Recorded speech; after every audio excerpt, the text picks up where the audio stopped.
다 같이 읽겠습니다. 제가 먼저 읽겠습니다. 너는 여인이 월경으로 불경한 동안에 그에게 가까이하여 그의 하체를 범하지 말지니라. 너는 내 이웃의 아내와 동침하여 설정함으로 그 여자와 함께 자기를 더럽히지 말지니라.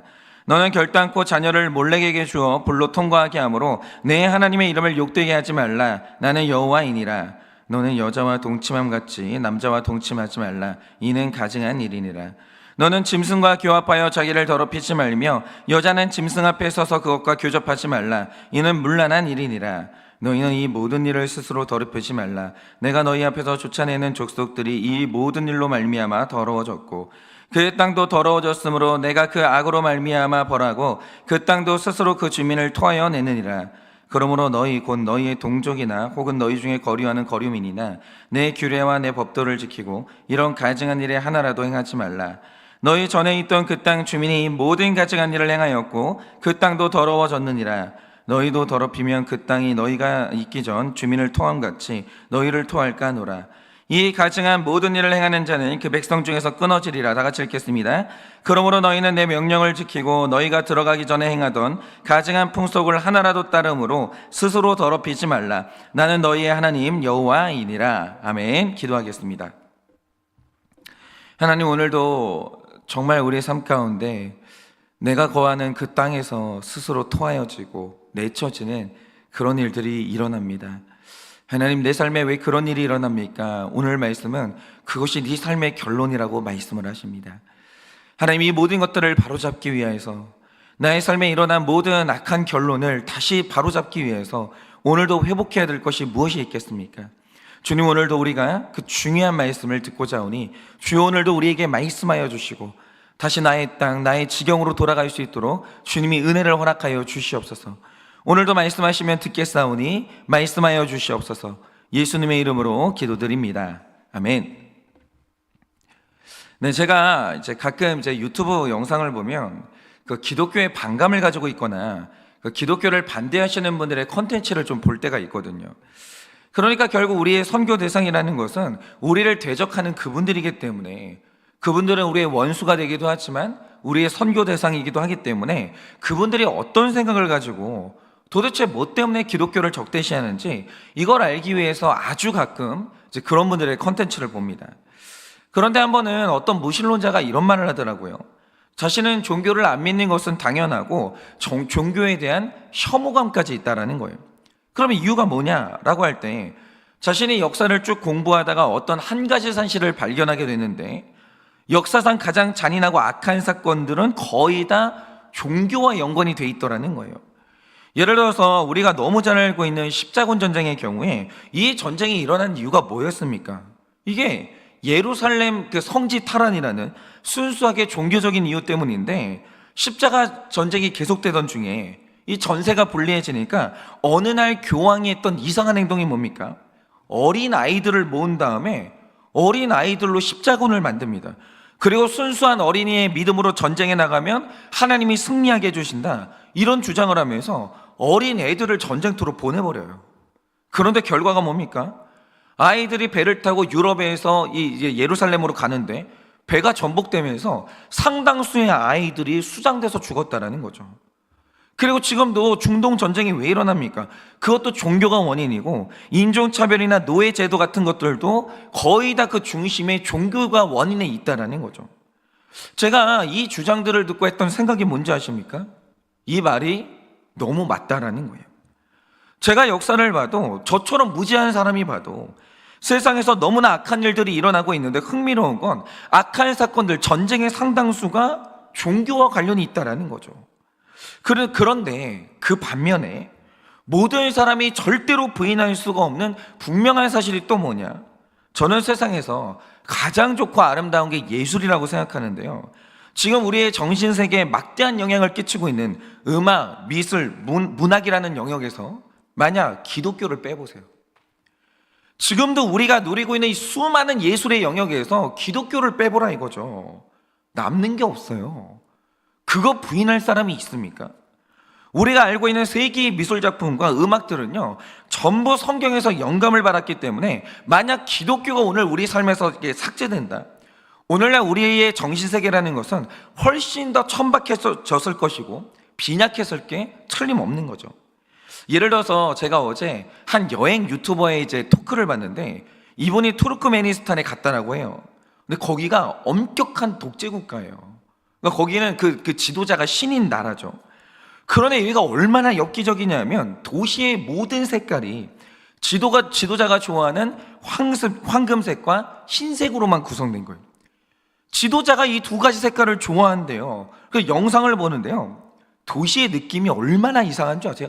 전부 하얀색이에요. 전부 하얀색.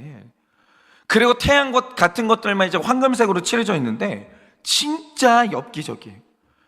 집도 하얀색이고 자동차도 하얀색이고, 근데 이게 무슨 유령 도시 같고요. 정신병원 같아요. 거기 살고 있으면요, 뭐 정신이 이상해지겠더라고요. 제가 이걸 보면서요, 아름다움이 허용되지 않는다라는 게 이렇게 고통스러운 건가? 처음 알았습니다. 진짜로 이상해요. 그런데 제가 이제 신앙심이 깊어서 마리아의 화가라고 불리는 라파엘로의 그림을 실제로 본 적이 있거든요. 이 사람이 색감의 예술사인데 색을 마음껏 표현한다는 게 이렇게 아름다운가? 이걸 느낄 수 있다라는 거예요. 그러니까 우리의 신앙이라는 건 이 세상의 감동과 아름다움의 문을 열어줬고, 여러분 정글 같은 이 세상에 무슨 인권이 있었어요? 무슨 인권이 있었어요? 여러분 지금도 법이 사라지고 종교가 사라진다고 생각해 보세요. 정글되거든요. 얼마나 잔인해진지 아십니까?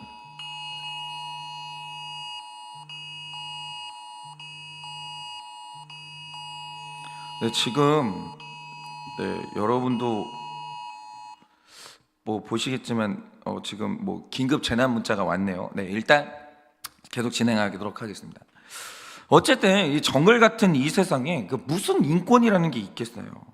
그런데 우리가 알고 있는 인간의 가치, 그리고 이 사람의 약함을 귀하게 보는 이 복제 개념은요, 기독교가 없었으면요 있을 수가 없어요. 그거 부인하는 사람 있습니까?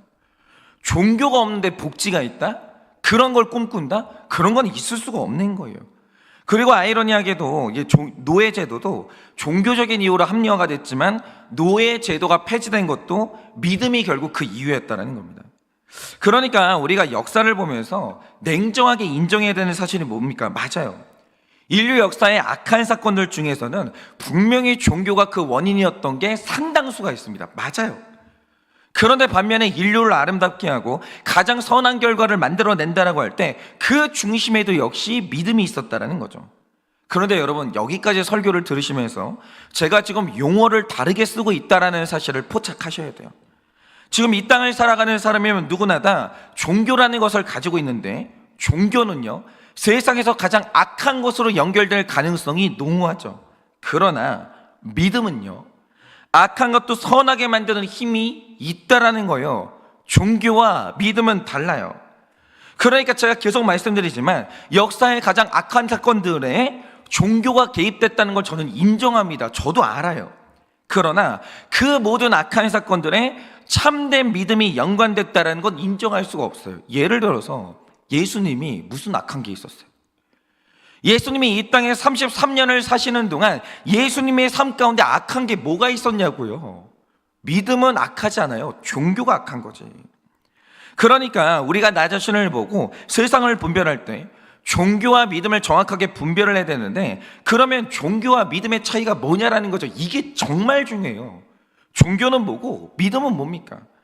그래서 오늘은 나는 종교인인지 믿음의 사람인지, 종교와 믿음의 차이가 뭔지 오늘 우리가 이것을 좀 묵상하려고 합니다. 일단 여러분이 19절에서 23절 말씀을 보시면 사람이 저지르지 말아야 될 성적 타락에 대해서 기록을 하거든요. 그런데 여러분이 말씀의 흐름을 보셔야 되는데, 일단 19절을 보시면 월경으로 불경한 여인의 하체를 범하지 말아라 이러거든요. 그런데 이 말씀은 부부 사이를 전제로 하는 것이고, 일단 부부 사이에 지켜야 될 거룩을 말씀하십니다. 여기까지는 괜찮아요. 그런데 이 부부의 관계가 타락하고 무너질 때 그 다음으로 일어나는 일이 뭐겠습니까? 20절을 보면 내 이웃의 아내와 동침하지 말라 이래요.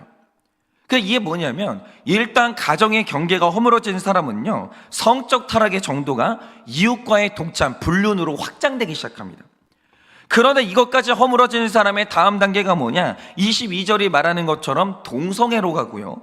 동성애가 무너진 사람은 23절이 말하는 것처럼 짐승과 교합하는 수간으로 가는 거예요. 그러니까 이 30절 말씀을 보면 너희는 가증한 풍속을 단 하나라도 따르지 말라라고 하시는데, 이렇게 단 하나도 허용하지 않는 강경한 이유가 뭐겠습니까? 사람이 어떤 단계의 죄를 짓는 순간 죄가 거기서 끝나는 게 아니고요, 그 죄가 다음 단계로 넘어갈 가능성이 열린다라는 거예요. 사람이요, 가장 밑에 단계에서 윗 단계로 점프하는 게 아니에요. 죄의 문은요, 단계를 따라서 하나하나 열린다라는 거예요. 그러니까 가정이 무너지면 불륜의 문이 열리는 것이고, 불륜의 문이 열리면 동성애의 문이 열리는 것이고, 이 동성애의 문이 열리면 그 다음에 수간의 문이 열려버리는 거예요. 근데 제가 이런 말씀을 드리면 어떤 분들은 말씀하시길 너무 극단적으로 가는 거 아니냐, 꼭 이렇게 말씀하시는 분들이 있어요. 그런데 바로 그게 착각이라는 거죠. 지금 다들 가면을 쓰고 있어서 그렇지 불륜의 규모는 지금 상상도 할 수 없을 정도로 커요. 엄청나게 큽니다. 그런데 이제 동성애도 멀리 있는 것이 아니고 우리의 현실 안에는요, 수간도 실제로 벌어지고 있는 거예요. 그러니까 사회의 문이 하나하나게 경계가 허물어질 때마다 다음 단계로 넘어가고 있는데 그 속도가 굉장히 빠르다라는 거죠. 그러므로 내 식구는 이런 일과 아무런 상관이 없다라고 생각하면서 죄의 문을 우습게 열어버리면 죄가 쏟아져 들어올 때는요, 감당 못합니다. 어마어마하게 쏟아져 들어오는 거예요. 그러니 19절에서 23절 말씀은요, 죄가 어떤 과정을 통해 심각한 지경으로 이르는지 그 단계를 우리에게 보여주고 있는 거예요.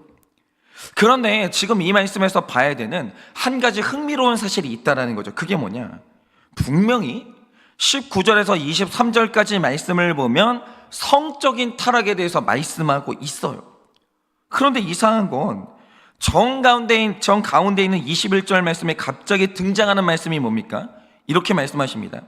너는 결단코 자녀를 몰렉에게 주어서 불로 통과하게 하므로 내 하나님의 이름을 욕되게 하지 말라. 나는 여호와이니라. 이렇게 말씀하고 있어요. 근데 이게 너무 이상하잖아요. 여러분 오늘 큐티 말씀 보셔야 됩니다. 이 말씀의 구조를 보면요, 이 성적인 타락에 대해 말씀하세요. 근데 갑자기 그 중간에 몰렉에 대한 말씀이 뚝 튀어나오는 거예요. 근데 이게 너무 이상하잖아요. 여러분 이 성경에 나오는 몰렉이라는 신은요, 갓난아이의 생명을 요구하는 잔인한 신으로 악명이 높은데, 중요한 건 왜 성적인 타락을 말씀하는 말씀 한가운데 몰렉 신에 대한 말씀이 있냐 이거예요. 그래서 제가 어제 이 말씀을 묵상하는데 이게 너무 이상한 거예요. 그런데 우리가 인정하는 바 하나님은 100% 오르시잖아요. 그러므로 하나님이 성적인 죄를 말하는 본문 안에 몰렉의 기록을 끼워 넣은 건 분명히 이유가 있는 것인데, 그럼 그 이유가 뭐냐라는 거죠. 그런데 저는 이런 이상한 기록이 있을 때마다 약간 이제 탐정이 된 듯한 기분이 들면서 흥미진진해지거든요. 그래서 먼저는 이제 조사를 한번 해본 거죠. 도대체 몰렉 신이 어떤 신이냐? 이걸 조사를 해봤는데, 이 몰렉 신은요, 머리는 소의 형상을 가졌는데 몸통은 인간의 몸을 가진 이상한 형태의 신이거든요. 그런데 이 종교의 사제들이 자기 신의 형상을 만들면서 왜 팔과 다리가 아니라 머리에 소의 형상을 얹었겠습니까? 제가 자주 말씀드리듯이 소는 힘의 상징이고 위대함의 상징이에요. 한마디로 소는요, 권력자를 상징합니다. 그래서 이 권력을 얻고자 했던 사람들은 언제나 몰렉신을 섬겼는데, 여러분도 아시는 것처럼 남자들이 살면서 여러 가지 욕구에 사로잡히거든요. 그런데 남성이 나이를 먹으면 먹을수록 남성에게 있어서 성욕보다 강해지는 욕구가 하나 있거든요. 그게 뭐냐면 권력욕, 명예욕이에요. 이거 남자가 나이를 먹으면요, 권력이 없어지고 명예가 없어진다. 굉장히 사람이 마음이 힘들어져요. 그러므로 나이를 먹을 때마다 사람이요, 계속해서 타이틀에 집착하고 권력에 집착을 한다는 거죠. 그래서 이 권력욕에 한번 사로잡힌 사람들은요, 그걸 얻기 위해서라면 생명까지 제물로 바치는 거예요. 사람도 죽여요. 권력욕이 얼마나 무서운지 모릅니다. 그래서 이 권력을 준다라고 말하는 이 몰렉이 요구하는 제물이 뭡니까? 단순히 어린아이를 요구하는 게 아니고요, 만약 어떤 사람이 왕이 되고자 한다, 그러면 네 아들들 중에 한 명을 불에 태워서 나에게 제물로 바치라는 거예요. 아들을 요구해요. 자녀를 요구해요. 그러니 가만히 이 종교를 보고 있으면 한 가지 본질이 나오는데, 그게 뭐냐? 이 종교는요, 저기 어디 하늘에 있는 신이 아니고요, 인간의 강력한 욕구가 신 그 자체라는 거예요. 그러니까 남자들이 한번 권력욕, 직장에서 어떤 권력에 대한 욕구에 사로잡히잖아요. 자녀들을 태워버리는 거예요. 그 삶의 자녀들을 희생시켜 버리는 거예요.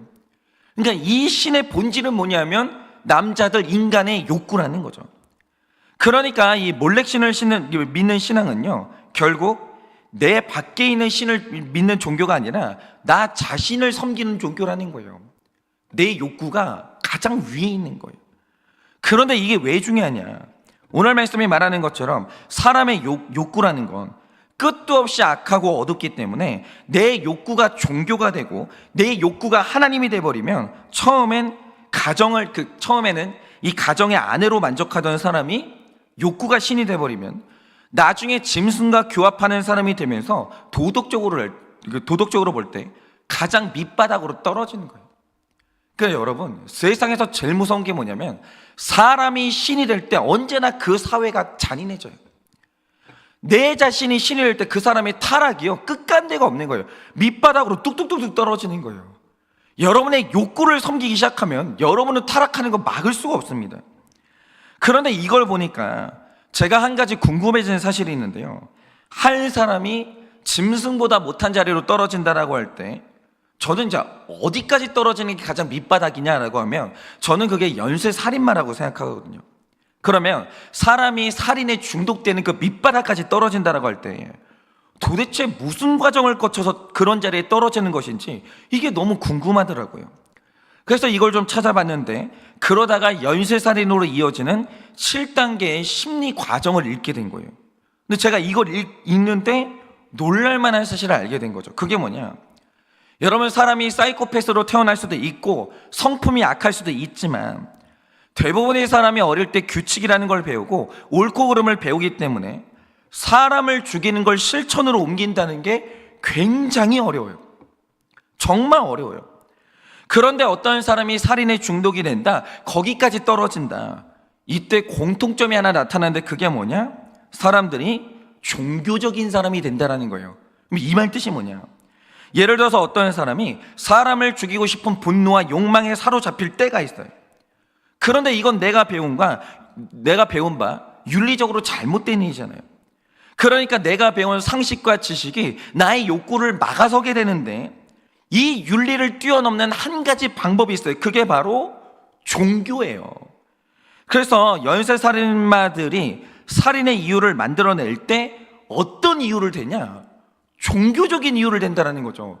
내가 신의 음성을 들었다든지 내 생각을 지지해주는 성경 구조를 골라가지고 이 말씀 때문에 살인을 했다든지 이런 식으로 내 살인의 이유를 종교를 통해 포장을 해요. 나는 하나님의 명령을 들었다는 거죠. 나는 하나님의 음성을 들었다는 거예요. 하나님이 내 행동을 허락해 줬다는 거죠.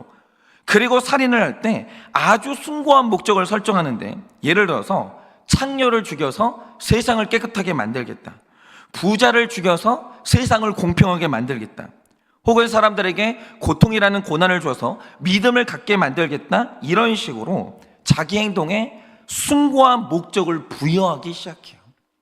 그러니까 가장 밑바닥으로, 윤리적으로 가장 밑바닥으로 떨어지는 사람들의 공통점이 뭐냐? 종교적이라는 거예요. 종교를 가지고 자기 행동을 합리화한다는 거예요. 그리고 살인을 저지를 때 무슨 종교의식을 하는 것처럼 철저하게 의식과 절차를 만든 다음에 종교 행위를 하듯이 살인을 하는 거예요. 나의 밑바닥의 행동을요, 종교로 싹 다 포장해버리는 거예요. 여러분, IS가 왜 그렇게 잔인한 행동을 아무렇지도 않게 합니까?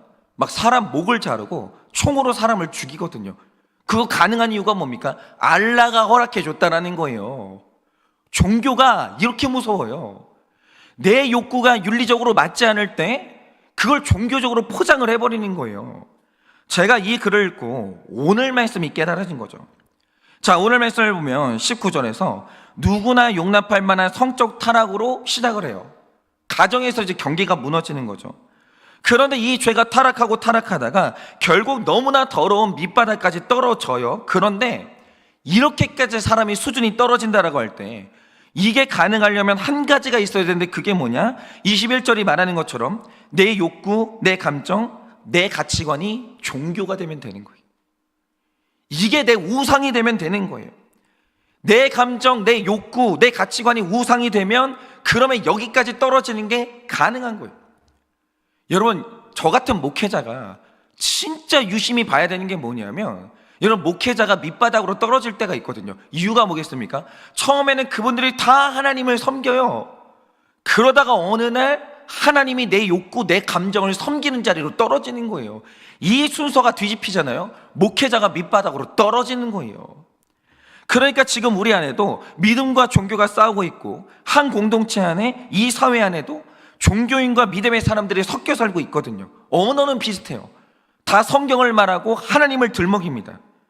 그래서 이 세상을 가만히 보면요, 내 삶에 가장 악한 사람이 종교적인 사람인데, 내 삶에서 가장 감동적이고 선한 사람도 믿음의 사람이라는 거예요. 그러면 종교와 믿음의 차이가 뭡니까? 일단 믿음은요, 나를 버리고 나를 죽이는 게 믿음이라는 거죠. 물론 믿음의 사람들도 욕구 있어요. 우리가 다 신념이 있고 우리가 다 감정이 있죠. 근데 믿음이 뭐냐 이거예요. 26절 말씀처럼 내 감정과 욕구와 신념을 하나님의 규례와 법도가 통치하는 거예요.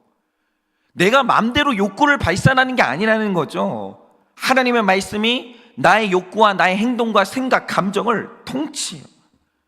그것들의 통치를 받고 있기 때문에 믿음의 사람의 뚜렷한 현상 중에 하나가 뭐냐? 말씀 앞에 악한 욕구, 악한 믿음이 깨지는 거예요. 믿음의 사람은요, 깨지는 현상이 나타나야 되는 거예요. 안 깨지는 사람은 믿음의 사람이 아닌 거예요. 깨집니다. 그리고 질서에 내가 순종을 하는 거예요. 그리고 이게 되는 사람은 반드시 성화가 일어나게 되어 있어요. 믿음의 사람은요, 내 감정이 말씀 위에 있지 않아요. 내 욕구가 말씀보다 강하지 않아요. 내 옳고 그름이 질서에 순종을 하는 거예요. 깨진다라는 거죠. 깨지는 게 뚜렷한 믿음의 증거예요. 그런데 종교인들의 어김없는 특징이 뭡니까? 이 사람들을 평소에 보면요, 봉사 열심히 해요. 성품도 좋아 보여요. 그런데 그 본질을 보면 내 감정과 욕구와 옳고 그름이 가장 위에 있어요. 하나도 깨지는 게 없어요. 회개가 없어요. 하나님이 나를 날마다 지지하고 있다는 거예요. 언제나 하나님이 나를 위로하고 언제나 하나님이 나를 옳다라고 그렇게 주장한다는 거예요. 예수님이 아니라 나 자신이 우상이 되는 거예요. 그러므로 신앙생활의 목적이 내 감정을 해결하는 것이 되고 내 욕구를 채우는 것이 되고 결정적일 때 질서의 순종이 안 돼요. 여러분, 우리가 진짜 믿음의 사람이 되려면요, 위치가 정확해야 되는데 하나님이 날 위해 존재하는 게 아닙니다. 내가 하나님을 위해서 존재하는 거예요. 그래서 신앙생활 하다 보면 괴로운 때가 있고 깨지는 때가 있는 거예요. 여러분, 만약에 어떤 사람이 신앙생활을 하는데 말씀이 나를 책망하는 말씀으로 들리지도 않고 신앙생활 하는데 날마다 행복하다, 지금 굉장히 종교적으로 가고 있는 거예요. 그럴 수가 없어요. 여러분, 성경을 보세요. 예수님이 날마다 사랑하는 자, 날마다 위로하는 자, 날마다 나를 지지해 주는 분으로 나타납니까? 아니요. 성경의 하나님을 보면요, 우리랑 맞설 때가 있고 나의 교만을 책망하실 때가 있고 내 삶을 깨트려 버릴 때가 있다라는 거죠. 그게 바로 믿음이에요. 내가 하나님을 위해서 존재하는 거지 하나님이 날 위해서 존재하는 게 아니라는 거예요. 말씀이 날 따르는 게 아니고요, 내가 여호와의 규례와 법도를 따르는 거예요. 때로는 내가 원하는 것과 반대로 갈 수도 있는 거예요. 그 말씀이 내 욕구를 깰 때가 있는 거예요. 아브라함이 경험한 하나님이 뭡니까? 네 아들 독생자를 번제물로 바치라는 거예요. 하나님은 안 깨져요. 내가 깨지는 거지. 그러니 나는 위로받고 싶은데 하나님이 나를 질책하실 때가 있고, 나는 오른쪽으로 가고 싶은데 하나님이 왼쪽으로 가라고 할 때가 있는 거예요. 그게 신앙이에요. 그래야 성화가 되는 거예요. 내가 깨져야. 여러분, 이 세상에 행복하기 싫은 사람 누가 있습니까? 다 행복하고 싶죠. 그런데 신앙생활은 하나님이 나를 따르는 게 아니고요, 내가 하나님을 따르는 거예요. 그래서 내가 원치 않는 고난으로 들어갈 때가 있고 내가 원하지 않는 십자가를 질 때가 있는 겁니다. 그런데 이때 하나님이 100% 옳다라고 선언하는 거, 그게 바로 믿음이라는 거죠. 그래서 제가 우리 교회를 목회하면서 중요하게 생각하는 훈련이 있는데요, 저는 목회를 하면서 여러 사람한테 묻고 결정할 때가 많습니다. 저는 물어본다라고 생각해요. 저는 동역자들한테 의존할 때가 있고요, 저 자신에 대해서 여러 사람들한테 물어볼 때가 있어요. 실제로 우리 목장 식구들은 아실 텐데요, 저는 제 고민을 목장에 털어놓을 때가 있고 목장 식구들이 처방해 주면요, 하나님 음성으로 듣고 순종하기도 합니다. 제가 그러려고 애는 쓰죠. 그런데 제가 어떤 일을 진행할 때요, 상의하지 않고 통보할 때도 있어요. 예를 들어서 이번에 1:1 양육 훈련을 하는데 교회의 역사상 처음으로 평신도 교사들이 세워졌고 그분들이 지금 훈련을 진행하고 있거든요. 그런데 평신도 교사가 세워질 때는 여러 사람에게 자격이 있었지만 훈련에 지원한 분들을 보고 그분들에게 맞는 교사를 매칭했기 때문에 모두가 다 교사가 된 건 아니었어요. 그러니까 처음에 이제 교사로 누군가가 뽑힌다라고 할 때 누가 뽑힐지는 몰랐다라는 거죠. 그래서 자격이 있는 많은 분들 중에서 몇몇 분들이 선발이 되셨는데, 중요한 건 교사를 발표하는 당일날까지 본인들께서 자신이 교사로 부름받았다는 사실을 몰랐다라는 거예요. 제가 말을 안 했습니다. 미리 말을 안 해드렸어요. 그러면 제가 왜 미리 말씀을 안 드렸냐? 우리 신앙생활은요, 하나님이 나를 섬기는 게 아니고요, 내가 하나님을 섬기는 거예요. 하나님이 내 종이 아니고요, 내가 하나님의 종이에요. 그래서 하나님이 일하시는 방식을 보면요, 어떤 일을 맡기실지 미리 알려주시고 나의 허락을 구한 다음에 정중히 부르지 않을 때가 되게 많아요. 여러분, 하나님이 나를 부르실 때 내 허락을 맡아야 됩니까? 미리미리 나랑 스케줄 조정하십니까? 죄송한데 하나님은 그런 식으로 일하지 않으세요. 주인의 마땅한 권리에 따라서 갑자기 원치 않는 일로 부르실 때가 분명히 있다라는 거죠. 하나님이 그래도 되죠. 그분이 내 주인인데. 여러분, 우리의 사명이라는 것은요, 자원함이 아니에요. 부르심이 먼저예요. 하나님이 부르시면 나는 응답해야 되는 거예요. 그리고 하나님이 나를 불러주지 않으신다, 내가 아무리 원해도 할 수 없는 게 사명이라는 거죠. 그러므로 하나님이 나를 부르신다, 때와 시기에 상관없이 우리는 순종해야 되는 거예요. 그게 맞는 겁니다. 그러니까 이 종교는요, 하나님이 나를 섬기지만 믿음은 내가 하나님을 섬기기 때문에 반드시 우리는 순종의 훈련을 해야 되는 것이고, 주님이 부르시면 언제든 응답하는 절대 순종을 우리가 분명히 훈련을 해야 돼요. 주님이 부르시는데, 주님, 저는 지금 기분이 안 좋아요.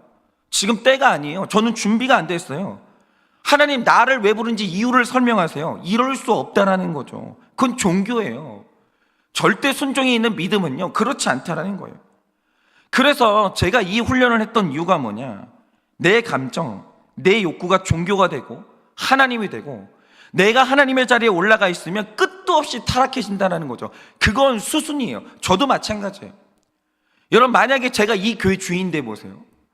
제가 만약 저의 욕구와 저의 감정과 저의 모든 것들이 말씀 위에 섰다라고 생각해 보세요. 이 교회 타락하지 않겠습니까? 분명하잖아요. 그런데 하나님이 내 위에 서 계셔야, 그때서야 우리 거룩이 유지되기 때문에 우리는 순종의 훈련을 하는 거예요. 그러니 오늘 하루 종교인이 아니라 믿음의 사람들이 되셔서 하나님을 따라 거룩의 높은 곳으로 올라가시기를, 종교인이 되어서 밑바닥으로 떨어진 게 아니라 믿음의 사람이 되어서 거룩한 곳으로 올라가는 여러분 되시기를 예수님의 이름으로 축원을 드립니다. 적용 질문 드립니다. 감정, 욕구, 옳고 그름, 믿음 중에 지금 가장 위에 있는 것은 무엇입니까? 감정, 욕구, 옳고 그름, 믿음 중에 가장 위에 있는 것은 무엇입니까? 들린 말씀 때문에 깨지고 꺾인 경험이 있으십니까? 들린 말씀 때문에 깨지고 꺾인 경험이 있으십니까? 갑자기 부르실 때 순종할 수 있습니까? 갑자기 부르실 때 순종할 수 있으십니까? 그러므로 나는 믿음의 사람입니까? 종교인입니까? 그러므로 나는 믿음의 사람입니까? 종교인입니까? 지금 아침에 이렇게 예배를 드리시는데 자꾸 재난 문자가 와서 굉장히 어수선하셨을 텐데 좀 집중해서 말씀을 다시 한번 들어보시고 오늘 하루도 잘 살아내기를 예수님의 이름으로 축원을 드립니다. 이 시간에 제가 기도하고 축도함으로 마치겠습니다. 기도하겠습니다. 하나님, 하루를 살면서 종교인이 될 때가 있고 믿음의 사람이 될 때가 있고 그렇게 날마다 제 안에서 두 법이 치열하게 싸웁니다. 주님, 제 안에도 욕구가 있고 감정이 있고 옳고 그름이 있는데 어떤 때는 주님의 말씀이 나를 통치하기도 하고 그런데 어떨 때는 내가 욕구의 통치를 받기도 하는 하나님, 그렇게 나의 믿음과 나의 종교가 엎치락 뒤치락 싸우는 그런 일들이 일어납니다. 그러나 성령님, 간절히 소망합니다. 주님, 제 안에 말씀이 승리하게 하여 주시옵소서. 하나님의 규례와 법도가 나의 감정을 이길 수 있도록 성령 하나님 은혜를 허락하여 주시옵소서. 그래서 죄의 밑바닥으로 떨어지는 인생이 아니라 거룩의 산으로 올라가 마침내 그리스도의 형상에 이르는 제 인생이 될 수 있도록 주님이 은혜를 허락하여 주시고, 오늘 이 설교를 듣는 우리 모두가 다 주님이 부르실 때 절대 순종하고 나의 감정, 나의 욕구, 나의 옳고 그름이 주의 말씀으로 말미암아 깨지는 하루가 될 수 있도록 주님이 은혜를 허락하여 주시옵소서. 지금은 우리 주 예수 그리스도의 은혜와 하나님 아버지의 그 크신 사랑과 성령님의 위로하시고 교통하여 주시는 그 역사하심이 오늘도 말씀 앞에 내가 깨져 종교의 사람이 아니라 믿음의 사람이 되기를 원하는 사랑하는 우리 모든 성도님들의 머리 위에 지금으로부터 영원 무궁토록 함께 있을지어다. 아멘.